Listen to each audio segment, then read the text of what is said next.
ನೀವು ನಿಮ್ಮ ಮನೆಗೆ ವೆಟ್ರಿಫೈಡ್ ಟೈಲ್ಸ್ ಹಾಕ್ಸ್ಬೇಕಾದ್ರೆ ಹತ್ತಾರು ಅಂಗಡಿನ ಸುತ್ತಿ ನೂರಾರು ಡಿಸೈನ್ಸ್ನ ಚೆಕ್ ಮಾಡಿ ಆಮೇಲೆ ಅದರಲ್ಲಿ ಯಾವ್ದು ಚೆನ್ನಾಗಿದೆ ಅಂತ ನೀವು ನಿಮ್ಮ ಮನೆಗೆ ಸೆಲೆಕ್ಟ್ ಮಾಡಿ ಟೈಲ್ಸ್ನ ಇನ್ಸ್ಟಾಲ್ ಮಾಡಿಸ್ತೀರ.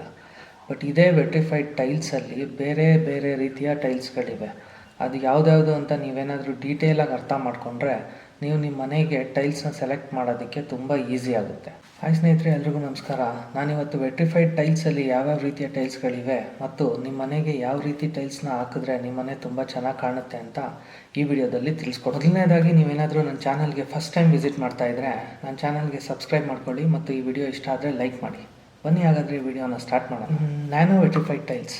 ನ್ಯಾನೋ ವೆಟ್ರಿಫೈಡ್ ಟೈಲ್ಸ್ ಅಂದರೆ ಇದೊಂದು ಕೆಮಿಕಲ್ ನ್ಯಾನೋ ಟೆಕ್ನಾಲಜಿ ಯೂಸ್ ಮಾಡಿಕೊಂಡು ರೆಡಿ ಮಾಡೋವಂಥ ಟೈಲ್ಸ್ ಇದು. ಸೊ ಇದರಲ್ಲಿ ಒಂದು ಸಿಲಿಕಾನ್ ಲಿಕ್ವಿಡ್ನ ಇದ್ರ ಮೇಲ್ಗಡೆ ಲೇಯರ್ ಮೇಲೆ ಆ್ಯಡ್ ಮಾಡಿ ಒಂದು ಸಣ್ಣ ಸಣ್ಣ ಹೋಲ್ಸ್ ಆಗ್ಬೋದು ಅಥವಾ ಪೋರ್ಸ್ ಆಗ್ಬೋದು, ಇದನ್ನೆಲ್ಲ ಕ್ಲೋಸ್ ಮಾಡಿರ್ತಾರೆ. ಸೊ ಇದರಿಂದ ಟೈಲ್ಸ್ ಅನ್ನೋದು ವೆರಿ ಸ್ಮೂತ್, ಅಂದರೆ ನೀಟಾಗಿ ಸ್ಮೂತಾಗಿ ಇರುತ್ತೆ. ಸೊ ಇದರಿಂದ ಏನಾಗುತ್ತೆ ಅಂದರೆ ನಿಮಗೆ ಯಾವುದೇ ರೀತಿ ಗಲೀಜ್ ಆಗ್ಬೋದು ಅಥವಾ ಸ್ಕ್ರ್ಯಾಚಸ್ ಆಗೋದಿಲ್ಲ. ಸೊ ನೀವು ಒಂದು ಗಲೀಜನ್ನ ಒಂದು ಬಟ್ಟೆ ತೊಗೊಂಡು ನೀಟಾಗಿ ಒರೆಸಿದ ತಕ್ಷಣ ಕ್ಲಿಯರಾಗಿ ಹೋಗ್ಬಿಡುತ್ತೆ. ಸೊ ಇದನ್ನು ಎಲ್ಲಿ ಯೂಸ್ ಮಾಡ್ಬೋದು ಅಂದರೆ ನಿಮ್ಮ ಬಾತ್ರೂಮ್ಗಳಲ್ಲಾಗ್ಬೋದು ಅಥವಾ ಒಂದು ಆಫೀಸ್ ವಾಲ್ಸ್ಗಾಗ್ಬೋದು ಅಥವಾ ಶೋರೂಮ್ಸ್ಗಾಗ್ಬೋದು, ಇಂಥ ಜಾಗಗಳಲ್ಲಿ ನೀವು ಈ ನ್ಯಾನೋ ವೆಟ್ರಿಫೈಡ್ ಟೈಲ್ಸ್ನ ಯೂಸ್ ಮಾಡ್ಬೋದು. ಬಟ್ ಏನಪ್ಪ ಅಂದರೆ ಇದು ಫಸ್ಟಿಂದ ಇರೋಂಥ ಟೈಲ್ಸೇ, ಬಟ್ ಇದರಲ್ಲಿ ಡಿಸೈನ್ಸು ನಿಮಗೆ ಜಾಸ್ತಿ ಅವೈಲಬಲ್ ಇಲ್ಲ. ಆಮೇಲೆ ಇದ್ರದ್ದು ಸೈಜು ಅಷ್ಟೇ 2x2 ಇರುತ್ತೆ. ಸೊ ನೀವು ಅದರಲ್ಲೇ ಅಡ್ಜಸ್ಟ್ ಮಾಡಿಕೊಂಡು ಹಾಕ್ಬೋದು. ಅಂದರೆ ಇಂಥ ನ್ಯಾನೋ ಟೆಕ್ನಾಲಜಿ ಯೂಸ್ ಮಾಡಿರೋಂಥ ಪ್ರಿಪೇರ್ ಮಾಡಿರೋಂಥ ಟೈಲ್ಸ್ನ ನೀವು ಯೂಸ್ ಮಾಡ್ಬೋದು. ನೆಕ್ಸ್ಟ್ ಬಂದ್ಬಿಟ್ಟು full body vitrified tiles. Full body vitrified tiles ಏನಪ್ಪ ಅಂದರೆ ಈ ಟೈಲ್ಸ್ ಮೇಲೆ ಒಂದು ಕಲರಿಂಗ್ ಅನ್ನೋದು ಒಂದು ಯೂನಿಫಾರ್ಮಾಗಿ ಎಲ್ಲ ಕಡೆ ನೀಟಾಗಿ ಸ್ಪ್ರೆಡ್ ಆಗಿರುತ್ತೆ. ಅಂದರೆ double colour, triple colour designs ಈ ಥರ ಎಲ್ಲ ಬರೋದಿಲ್ಲ. ಸೊ ಇದನ್ನು ಏನಕ್ಕೆ ಯೂಸ್ ಮಾಡ್ತಾರೆ ಅಂದರೆ ಒಂದು ದೊಡ್ಡ ಆಫೀಸ್ ಶೋರೂಮ್ ಆಗ್ಬೋದು ಅಥವಾ ಒಂದು ದೊಡ್ಡ ಖಾಲಿ ಜಾಗ ಆ ಥರ ಇದ್ದಾಗ ನಿಮಗೆ ಜಾಸ್ತಿ ಕಲರ್ಸ್ ಹಾಕೊಳೋದಕ್ಕಿಂತ ಒಂದೇ ರೀತಿ ಕಲರ್ ಎಲ್ಲ ಕಡೆ ಸ್ಪ್ರೆಡ್ ಆಗಿದ್ರೆ, ಅಥವಾ ಒಂದು ಪಿಲ್ಲರ್ ಹತ್ರ ನಿಮಗೇನಾದರೂ ಫಿಲ್ ಮಾಡಬೇಕು ಅಥವಾ ಮ್ಯಾಚಸ್ ಬರೋಲ್ಲ ಅಂಥ ಕಡೆ ಎಲ್ಲ ಕಡೆ ಒಂದೇ ಕಲರ್ ಇರೋವಾಗ ನೀಟಾಗಿ ಕಾಣಿಸುತ್ತೆ. ಸೊ ಅದಕ್ಕೆ ನೀವು ಫುಲ್ ಬಾಡಿ ಟೈಲ್ಸ್ನ ಯೂಸ್ ಮಾಡ್ಬೋದು.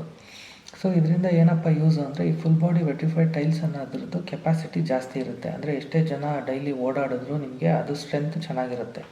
ಆಮೇಲೆ ಇದ್ರ ಮೇಲಿರೋ ಕಲರು ಬೇಗ ಫೇಡ್ ಆಗೋದಿಲ್ಲ. ಸೊ ತುಂಬ ವರ್ಷ ನಿಮಗೆ ಬಾಳಿಕೆ ಬರುತ್ತೆ.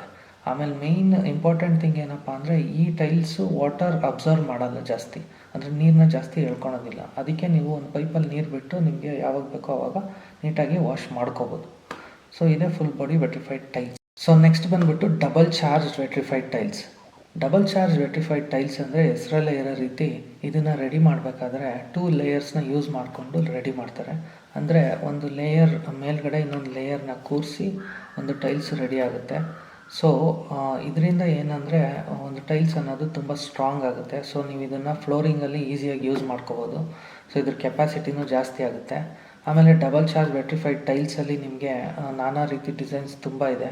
ಸೊ ನೀವು ಈಸಿಯಾಗಿ ಸೆಲೆಕ್ಟ್ ಮಾಡಿಕೊಂಡು ನೀವು ನಿಮ್ಮ ಮನೆ ಫ್ಲೋರಿಂಗ್ಗೆ ಇದನ್ನು ಈಸಿಯಾಗಿ ಯೂಸ್ ಮಾಡ್ಕೋಬೋದು. ಆಮೇಲೆ ಇದೂ ಅಷ್ಟೇ ಕಲರ್ಸು ನಿಮಗೆ ಬೇಗ ಶೇಡ್ ಆಗೋಲ್ಲ, ಯಾಕೆಂದರೆ ಇದ್ರ ಲೇಯರು ಡಬಲ್ ಇರೋದ್ರಿಂದ ಇದ್ರ ಸ್ಟ್ರೆಂತು ಜಾಸ್ತಿ ಇರುತ್ತೆ. ಅದಾದಮೇಲೆ ಏನಪ್ಪ ಅಂದರೆ ಇದೂ ಅಷ್ಟೇ ನಿಮಗೆ ನೀರು ಜಾಸ್ತಿ ಎಳ್ಕೊಳೋದಿಲ್ಲ. ಸೊ ಅದರಿಂದ ನೀವು ಈಸಿಯಾಗಿ ಕ್ಲೀನ್ ಮಾಡ್ಬೋದು. ಆಮೇಲೆ ಯಾವುದೇ ರೀತಿ ಸ್ಕ್ರ್ಯಾಚ್ ಅಥವಾ ಗಲೀಜು ಕೂತ್ಕೊಳೋದಿಲ್ಲ. ಈಸಿಯಾಗಿ ನೀವು ಇದನ್ನು ವಾಶ್ ಮಾಡ್ಕೋಬೋದು. ಸೊ ಫೈನಲ್ ಆಗಿ ಯಾವುದಪ್ಪ ಅಂದರೆ ಈಗ ತುಂಬ ಫೇಮಸ್ ಆಗಿರೋ GVT vitrified tiles. So GVT vitrified ಟೈಲ್ಸಲ್ಲಿ ಏನಪ್ಪ ಅಂದರೆ ಇದೊಂದು ಡಿಜಿಟಲ್ ಟೆಕ್ನಾಲಜಿ ಯೂಸ್ ಮಾಡಿಕೊಂಡು ಸೊ ಡಿಸೈನ್ಸ್ನ ನಿಮಗೆ ನಾನಾ ರೀತಿ ರೆಡಿ ಮಾಡಿದ್ದಾರೆ. ಅಂದರೆ ಒಂದು ನ್ಯಾಚುರಲ್ ಆಗಿರೋ ವುಡ್ ಫಿನಿಶಿಂಗ್ ಆಗ್ಬೋದು ಅಥವಾ ಒಂದು ಸ್ಟೋನ್ ಫಿನಿಶಿಂಗ್ ಆಗ್ಬೋದು ಅಥವಾ ನೇಚರಲ್ಲಿ ಸಿಗೋ ಯಾವುದೇ ರೀತಿ ನಿಮಗೆ ಕಣ್ಣಿಗೆ ಕಾಣಿಸೋ ಅಂಥ ಡಿಸೈನ್ಸು ಎಲ್ಲ ಥರ GVT ವೆಟ್ರಿಫೈಡ್ ಟೈಲ್ಸಲ್ಲಿ ನಿಮಗೆ ಸಿಗುತ್ತೆ. ಸೊ ಇದು ನಿಮ್ಮ ಮನೆಯ ಒಂದು ಫ್ಲೋರಿಂಗ್ ಆಗ್ಬೋದು, ವಾಲ್ಸ್ ಆಗ್ಬೋದು ಅಥವಾ ನಿಮ್ಮ ಮನೆಯ ಔಟ್ಡೋರ್ ವಾಲ್ಸ್ ಆಗ್ಬೋದು, ಯಾವ ಕಡೆ ಬೇಕಾದರೂ ನೀವು ಈಸಿಯಾಗಿ ಹಾಕ್ಕೋಬೋದು. ಆಮೇಲೆ ಇದರಲ್ಲಿ ಸೈಜಸ್ಸು ಅಷ್ಟೇ, ನಿಮಗೆ ಯಾವ ಸೈಜ್ ಬೇಕು 2x2, 8x4 ಎಲ್ಲ ರೀತಿ ಕಂಪ್ಲೀಟ್ ಒಂದು 6-7 ಸೈಜಸ್ಸಲ್ಲಿ ನಿಮಗೆ ಅವೈಲಬಲ್ ಇದೆ.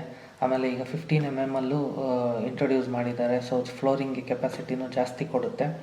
ಆಮೇಲೆ ಇದ್ರ ಮೇಲಿರೋ ಕಲರ್ಸು ಅಷ್ಟೇ ಫೇಡ್ ಆಗೋದು ಅಷ್ಟೆಲ್ಲ ಈಸಿಯಾಗಿ ಆಗೋಲ್ಲ. ಆರಾಮಾಗಿ ನಿಮಗೆ ಒಂದು 15 to 20 years ಬರುತ್ತೆ. ಸೊ ನೀವು GVT ಪಾಲಿಶ್ಡ್ ವೆಟ್ರಿಫೈಡ್ ಟೈಲ್ಸ್ ಇದೆ, ಅದನ್ನೆಲ್ಲ ನೀವು ಆರಾಮಾಗಿ ಹಾಕ್ಕೊಂಡ್ರೆ ನಿಮಗೆ ಟೈಲ್ಸ್ ಫಿನಿಶಿಂಗು ಸ್ಮೂತಾಗಿರುತ್ತೆ. ಒಂದು ಮಾರ್ಬಲ್ ಫಿನಿಶಿಂಗ್ ಬರುತ್ತೆ. ಸೊ ನಿಮಗೆ ಅಫೋರ್ಡಬಲ್ ಪ್ರೈಸಲ್ಲಿ ಒಂದು ಮಾರ್ಬಲ್ ಫಿನಿಶಿಂಗು ನೀವು ವೆಟ್ರಿಫೈಡ್ ಟೈಲ್ಸಲ್ಲೇ ತೊಗೋಬೋದು. ಸೊ ನೋಡಿದ್ರಲ್ಲ ವೆಟ್ರಿಫೈಡ್ ಟೈಲ್ಸಲ್ಲಿ ಯಾವ್ಯಾವ ರೀತಿ ಟೈಲ್ಸ್ಗಳಿದೆ ಅಂತ. ಸೊ ಇವಾಗ ನೀವು ನಿಮ್ಮ ಮನೆಗೆ ಯಾವ ರೀತಿ ಟೈಲ್ಸ್ನ ಇನ್ಸ್ಟಾಲ್ ಮಾಡಿದ್ರೆ ನಿಮ್ಗೆ ಅನುಕೂಲ ಅನಿಸುತ್ತೋ ಅಂಥ ರೀತಿ ಟೈಲ್ಸ್ನ ನೀವು ನೋಡಿ ಸೆಲೆಕ್ಟ್ ಮಾಡಿ ಡಿಸೈನ್ಸ್ನ ನೀವು ತೊಗೊಂಡು ಬಂದು ಇನ್ಸ್ಟಾಲ್ ಮಾಡ್ಬೋದು.